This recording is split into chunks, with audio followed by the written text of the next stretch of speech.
वाहेगुरु जी का खालसा वाहेगुरु जी की फतेह। दोस्तों, आज सिख कौम के साथ जुड़ी हुई काफी सारी खबरें सामने आई है, इसलिए विनती करूंगा इस वीडियो को शुरू से लेकर लास्ट तक देखना। आज पंजाब के अंदर सिख कौम की स्टेज के ऊपर जो हुआ है, इसने सिख कौम की राजनीति के अंदर भूचाल लाकर खड़ा कर दिया है। क्योंकि पंजाब के अंदर एक बड़ी स्टेज लगाई गई जिसे पंथक स्टेज कहा गया कि श्रोमणी अकाली दल की फिर से भर्ती की जानी थी। उस श्रोमणी अकाली दल की जिसको सुखबीर सिंह बादल, चंदू माजरा इन जैसे लोग चला रहे थे और जिन्होंने बलात्कारी राम रहीम को मुआफी दी थी। इसका पूरा वीडियो आगे चलकर आपको दिखाएंगे। बहुत सारी जानकारी आपको ये वीडियो सुनने के बाद पता चलेगी।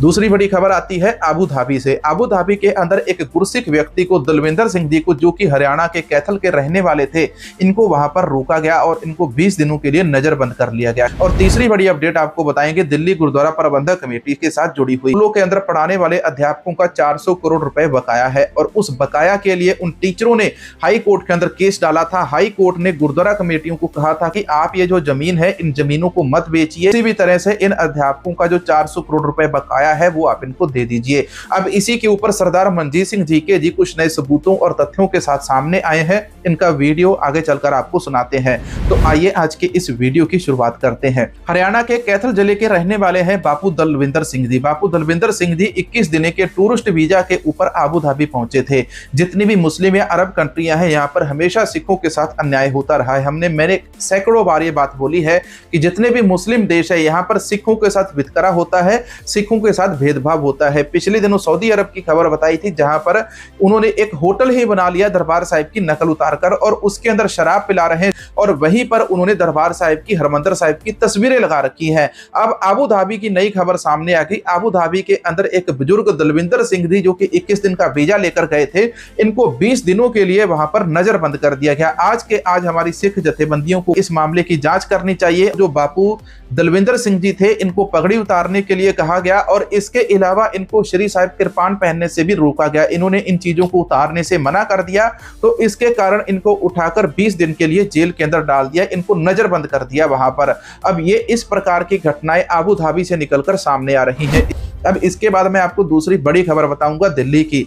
दिल्ली गुरुद्वारा प्रबंधक कमेटी को हाई कोर्ट के द्वारा कहा गया था कि भाई आप पैसा वापस दे दीजिए और गुरुद्वारों की जमीनें ना बेचिए। लेकिन यहीं पर सरदार मनजीत सिंह जी के भी काफी सारे नए सवाल और काफी सारे नए जवाब और तथ्यों के साथ सामने आए हैं। सबसे पहले मैं आपको इनका पूरा वीडियो सुनाता हूं, फिर इसके बाद हम श्री अकाल तख्त साहिब जी के साबका जथेदार ज्ञानी हरप्रीत सिंह जी की बातें आपको सुनाएंगे, जो उन्होंने जो पंथक स्टेज के ऊपर बोली है, जिसने सिख धर्म की राजनीति के अंदर भूचाल खड़ा कर दिया है। ये सुनिए।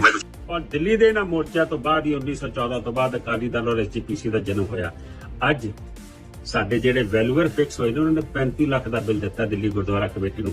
18% GST ਹੋਰ। ਇਹ ਬਿੱਲ ਫਾਈਨਲ ਨਹੀਂ ਹੈ, ਇਹ ਬਿੱਲ ਹੁਣ ਆਰਜ਼ੀ ਤੌਰ ਤੇ ਹੈ। ਫਾਈਨਲ ਬਿੱਲ ਉਦੋਂ ਹੋਏਗਾ ਜਦੋਂ ਕਰੋੜਾਂ ਰੁਪਏ ਦੀਆਂ ਜਦੋਂ ਉਹ ਵੈਲੂਏਸ਼ਨ ਕਰਕੇ ਦੇਣਗੀਆਂ। ਮੈਨੂੰ ਨਹੀਂ ਸਮਝ ਆ ਰਹੀ ਦਿੱਲੀ ਗੁਰਦੁਆਰਾ ਕਮੇਟੀ ਚੁੱਪ ਕਿਉਂ ਹੈ। ਮੈਂ ਹੈਰਾਨ ਹੁੰਨਾ। ਇਹ ਤਾਂ ਉਹੀ ਕੰਮ ਹੋ ਰਿਹਾ ਹੈ ਕਿ ਜਦੋਂ ਬਹਾਦਰ ਸ਼ਾਹ ਜ਼ਫਰ ਦਾ ਰਾਜ ਸੀਗਾ ਤੇ ਜਮਨਾ ਤੱਕ ਗੋਰੀ ਸਰਕਾਰ ਆ ਗਈ ਸੀਗੀ, ਹਮਲਾਵਰ ਆ ਗਏ ਸੀ, ਆਪਣੀ ਗਜ਼ਲਾਂ ਤੇ ਮੁਜਰੇ ਦੇਖਦਾ ਪਿਆ ਸੀਗਾ। ਜਦੋਂ ਰੋਮ ਸੜਦਾ ਪਿਆ ਸੀਗਾ ਤੇ ਨੀਰੋ ਬੰਸਰੀ ਵਜਾ ਰਿਹਾ ਸੀਗਾ। ਮੈਂ ਇਹ ਸਮਝਦਾ ਵਾਂ, ਮੈਨੂੰ ਅੱਜ ਉਹ ਪਿਆਸਾ ਪਿਕਚਰ ਦਾ ਗਾਣਾ ਯਾਦ ਆ ਰਿਹਾ ਹੈ ਕਿ ਜਿਨੇ ਨਾਜ਼ ਥਾ ਹਿੰਦ ਪਰ वो कहाँ है। ਸਾਡੇ ਜਨਰਲ ਸੈਕਟਰੀ ਸਾਹਿਬ, ਪ੍ਰਧਾਨ ਸਾਹਿਬ, ਰੀਲਾ ਕਾਲੋ ਸਾਹਿਬ ਨੇ ਬਣਾਈਆਂ ਕਿ ਅਸੀਂ ਮਰੂਥਲਾ ਦੇ ਵਿੱਚੋਂ ਦੀ ਅਸੀਂ ਪਾਣੀ ਕੱਢ ਲਿਆਉਂਦੇ ਆ। ਮੈਂ ਤੁਹਾਨੂੰ ਪੁੱਛਣਾ ਚਾਹੁੰਦਾ ਵਾਂ, ਉਹ ਮਾਰੂਥਲ ਚੋਂ ਪਾਣੀ ਤਾਂ ਕੱਢ ਲੈਣਾ, ਜਦੋਂ ਤੁਸੀਂ ਕੱਢੋਗੇ ਤੁਸੀਂ ਕੋਰਟਾਂ ਦੇ ਵਿੱਚ ਇਹ ਸਾਰੀਆਂ ਜਾਇਦਾਦਾਂ ਵਿਕਵਾ ਦਿਓਗੇ ਗੁਰੂ ਘਰਾਂ ਦੀਆਂ। ਤੁਸੀਂ ਜਵਾਬ ਕਿਉਂ ਨਹੀਂ ਦੇ ਪਾ ਰਹੇ? ਤੁਸੀਂ ਸਿਰਫ ਸਿਆਸਤ ਕਰਨੀ ਜਾਣਦੇ ਹੋ। ਅੱਜ ਮੈਨੂੰ ਅਫਸੋਸ ਉਹਨਾਂ ਬੁੱਧੀਜੀਵੀਆਂ ਤੇ ਹੈ, ਉਹਨਾਂ ਸਿੱਖ ਚਿੰਤਕਾਂ ਤੇ ਹੈ। ਉਹ ਸਿੱਖ ਚਿੰਤਕ ਕਿੱਥੇ ਨੇ? ਮੈਨੂੰ ਯਾਦ ਹੈ ਜਦੋਂ ਰਿਕਾਰਡ ਡਿਵੈਲਪਮੈਂਟ ਦੀ ਅਸੀਂ ਪ੍ਰੋਜੈਕਟ ਦੀ ਗੱਲ ਕੀਤੀ ਸੀ, ਹਲੇ ਕੁਝ ਹੋਇਆ ਨਹੀਂ ਸੀਗਾ, ਇਹ ਚੜ ਕੇ ਆ ਗਏ ਸੀਗੇ ਉੱਥੇ ਧਾੜਵੀ ਬਣ ਕੇ ਮੇਰੀ ਮੁਖਾਲਫਤ ਕਰਨ ਵਾਸਤੇ। ਮੈਂ ਪੁੱਛਣਾ ਚਾਹੁੰਦਾ ਵਾਂ, ਅੱਜ ਤੁਸੀਂ ਬੋਲਦੇ ਕਿਉਂ ਨਹੀਂ ਪਏ?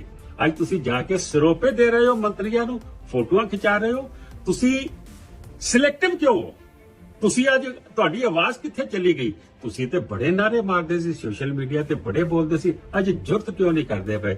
ਮੈਨੂੰ ਅਫਸੋਸ ਹੋ ਰਿਹਾ। ਸੰਗਤ, ਸਿੱਖ ਸੰਗਤ ਨੂੰ ਮੈਂ ਇੱਕ ਸਲਾਹ ਦੇਣੀ ਚਾਹੁੰਦਾ ਕਿ ਸੰਗਤ ਜੀ, ਹੁਣ ਤੁਹਾਡਾ ਵਕਤ ਆ ਗਿਆ, ਬੋਲੋ, ਨਹੀਂ ਤੇ ਗੁਰੂ ਘਰ ਦੀਆਂ ਜਾਇਦਾਦਾਂ ਚਲੀਆਂ ਨੇ। ਇਹਨਾਂ ਨੂੰ ਕਿਸੇ ਨੂੰ ਡਰ ਨਹੀਂ ਹੈਗਾ। ਇਹਨਾਂ ਨੇ ਆਪਣੀਆਂ ਸਿਆਸੀ ਰੋਟੀਆਂ ਸੇਕਣੀਆਂ ਨੇ, ਸਿਆਸੀ ਅਹੁਦੇ ਲੈਣੇ ਨੇ, ਇਲੈਕਸ਼ਨਾਂ ਦੀਆਂ ਤਿਆਰੀਆਂ ਚੱਲੀਆਂ ਨੇ, ਗੁਰੂ ਘਰ ਦੀਆਂ ਜ਼ਮੀਨਾਂ ਨਿਲਾਮ ਕਰਨੀਆਂ ਨੇ। ਸੰਗਤ ਨੂੰ ਬੋਲਣਾ ਪਏਗਾ। ਕਿਤੇ ਨਾ ਕਿਤੇ ਮੈਂ ਵੀ ਸੋਚਦਾ ਪਿਆ ਵਾਂ ਕਿ ਇਹੋ ਜੀ ਸਿਆਸਤ ਤੋਂ ਮੈਂ ਵੀ ਕਿਉਂ ਨਾ ਸੰਨਿਆਸ ਲੈ ਲਵਾਂ। ਮੈਂ ਵੀ ਇਸ ਤੋਂ ਪਾਸੇ ਕਿਉਂ ਨਾ ਹੋ ਜਾਵਾਂ। ਐਡਾ ਕੁਝ ਕਰਨ ਤੋਂ ਬਾਅਦ ਪਿਛਲੇ 74 ਸਾਲ ਤੋਂ ਆਪਣੇ ਪਿਤਾ ਦੇ ਸਮੇਂ ਤੋਂ ਲੈ ਕੇ ਅੱਜ ਤੱਕ ਏਡੀ ਲੜਾਈ ਲੜਨ ਤੋਂ ਬਾਅਦ ਕਈ ਮਸਲੇ ਹੱਲ ਕੀਤੇ ਨੇ। ਗਲਤੀਆਂ ਹੋ ਸਕਦੀਆਂ ਨੇ, ਸਾਡੇ ਤੋਂ ਵੀ ਹੋਈਆਂ ਹੋਣ, ਲੇਕਿਨ ਅਸੀਂ ਕੌਮ ਦੀ ਪਿੱਠ 'ਚ ਛੁਰੇ ਨਹੀਂ ਮਾਰੇ ਸੀ। ਅਸੀਂ ਜ਼ਿਹਨੀ ਤੌਰ ਤੇ ਕੌਮ ਦਾ ਨੁਕਸਾਨ ਨਹੀਂ ਕੀਤਾ ਸੀਗਾ। ਅੱਜ ਉਹ ਲੋਕ ਆ ਰਹੇ ਨੇ ਜਿਹੜੇ ਗੁਰੂ ਘਰਾਂ ਦੀ ਜ਼ਮੀਨਾਂ ਨਿਲਾਮ ਕਰ ਰਹੇ ਨੇ। ਸੰਗਤ ਫੈਸਲਾ ਲਵੇ, ਸੰਗਤ ਨੇ ਬੋਲਣਾ ਹੈ ਜਾਂ ਚੁੱਪ ਰਹਿਣਾ। ਇਹ ਜਿਹੜੇ ਚਿੰਤਕ ਨੇ, ਜਿਹੜੇ ਸੋ ਕਾਲਡ ਆਪਣੇ ਆਪ ਨੂੰ ਬਹੁਤ ਪੰਥ ਦਰਦੀ ਕਹਿੰਦੇ ਨੇ, ਅੱਜ ਮੇਰਾ ਸਵਾਲ ਉਹਨਾਂ ਤੇ ਵੀ ਹੈ। ਵਾਹਿਗੁਰੂ जी का खालसा, वाहिगुरु जी की फतेह। ये सवाल थे और उनके जवाब थे सरदार मनजीत सिंह जी के। जी भिगो भिगो कर जूते इन लोगों के ऊपर मार रहे हैं जो गुरुद्वारे की जमीनों को बेचकर खाने वाले हैं। गुरुद्वारे की जमीनें क्यों बेची जा रही हैं? गुरुद्वारे की जमीनें सिख कौम की जमीनें हैं। आखिर गुरुद्वारा कमेटी अकेली ही वो किस प्रकार से इन चीजों के ऊपर कंट्रोल कर सकती है? गुरुद्वारा कमेटी बिना अपने कौम की, बिना अपने लोगों की मंजूरी के किस प्रकार से जमीनें बेच सकती है? फिलहाल अभी गुरुद्वारा कमेटी जो है वो जमीनें नहीं बेच रही। फिलहाल अभी तक जो इसकी वैल्यू है जमीनों की, वो वैल्यू जमीनों की कर कर गुरुद्वारा कमेटियों को सौंपी जा रही है। आखिर दिल्ली गुरुद्वारा प्रबंधक कमेटी अपनी नींद से कब जागेगी और कब ये जो 400 करोड़ का मामला है इसको हल करेगी? ये सारे जो सवाल है बुद्धिजीवियों को ये सवाल करने चाहिए सरदार मनजीत सिंह जी के, जिन्हें यहाँ पर साफ साफ बोला जिन लोगों को सिख कौम के प्रति दर्द है उनके सीने के अंदर वो सामने आए और गुरुद्वारा कमेटी से सवाल पूछें कि आखिर गुरुद्वारा कमेटी ये जो नोटिस गुरुद्वारा कमेटी को आ रहे हैं इनका जवाब क्यों नहीं दे रही। तीसरी बड़ी खबर जो है हमारी वो सिख पंथ के साथ जुड़ी हुई है। सिख पंथ के अंदर श्रोमणी अकाली दल की एकत्रता को लेकर जुड़ी हुई है। जो सुखबीर सिंह बादल है, बादल परिवार है, इनको सिख धर्म से, सिख पंथ से निकालने की बात हो रही है। लेकिन यहीं पर प्रोफेसर चंदू माजरा जी स्टेज के ऊपर बैठे हुए हैं। जिन लोगों को श्री अकाल तख्त साहिब जी से सजा लगाई गई थी, आज वही लोग फिर से श्रोमणी अकाली दल की फिर से भर्ती कर रहे हैं। क्या आप लोग इन लोगों के ऊपर यकीन करते हैं या नहीं करते, ये तो कमेंट सेक्शन के अंदर जरूर बताना। लेकिन यहीं पर श्री अकाल तख्त साहिब जी के साबका जथेदार ज्ञानी हरप्रीत सिंह जी भी स्टेज से कुछ बातें बोल रहे हैं। आपको ये इनका भाषण, सारी बातें मैं सुनाता हूं, इनको सुनने के बाद फिर आगे की बात करेंगे। सुनिए। ਅੱਜ ਸਾਡੀਆਂ ਸਮੱਸਿਆਵਾਂ ਕੀ ਨੇ ਪੰਜਾਬ ਦੀਆਂ? ਸਭ ਤੋਂ ਵੱਡੀ ਪੰਜਾਬ ਦੀ ਸਮੱਸਿਆ ਜਿਹੜੀ ਹੈ ਨਾ, ਖਾਸ ਤੌਰ ਤੇ ਸਿੱਖਾਂ ਦੀ ਵੀ ਸਮੱਸਿਆ ਹੈ, ਉਹ ਇਹ ਹੈ ਕਿ ਸਾਡਾ ਡੈਮੋਗ੍ਰਾਫ ਚੇਂਜ ਹੋ ਗਿਆ ਔਰ ਬੜੀ ਵੱਡੀ ਪੱਧਰ ਤੇ ਹੋ ਗਿਆ। ਇੱਕ ਵਾਰੀ ਚਰਚਾ ਚੱਲੀ, ਕਹਿੰਦੇ ਡੈਮੋਗ੍ਰਾਫ ਚੇਂਜ ਦਾ ਕਾਰਨ ਕੀ ਹੈ? ਕਹਿੰਦੇ ਸਿੱਖ ਨੌਜਵਾਨ ਬਾਹਰ ਚਲੇ ਗਏ। ਮੈਂ ਕਿਹਾ ਨਹੀਂ, ਸਿੱਖ ਨੌਜਵਾਨਾਂ ਦੇ ਬਾਹਰ ਜਾਣਾ ਜਿਹੜਾ ਹੈ ਉਹ ਪੰਜਾਬ ਦੇ ਡੈਮੋਗ੍ਰਾਫ ਨੂੰ ਚੇਂਜ ਨਹੀਂ ਕਰਦਾ। ਪੰਜਾਬ ਦੇ ਡੈਮੋਗ੍ਰਾਫ ਨੂੰ ਚੇਂਜ ਕੀਤਾ ਹੈ ਸਾਡੀ ਵਨ ਚਾਈਲਡ ਪਾਲਿਸੀ ਨੇ। ਪਹਿਲਾਂ 2 ਬੱਚੇ, ਫਿਰ 1, ਤੇ ਆਉਣ ਵਾਲੀ ਜਿਹੜੀ ਜਨਰੇਸ਼ਨ ਹੈ ਸ਼ਾਇਦ 1 ਤੋਂ ਵੀ ਭੱਜ ਜੇ।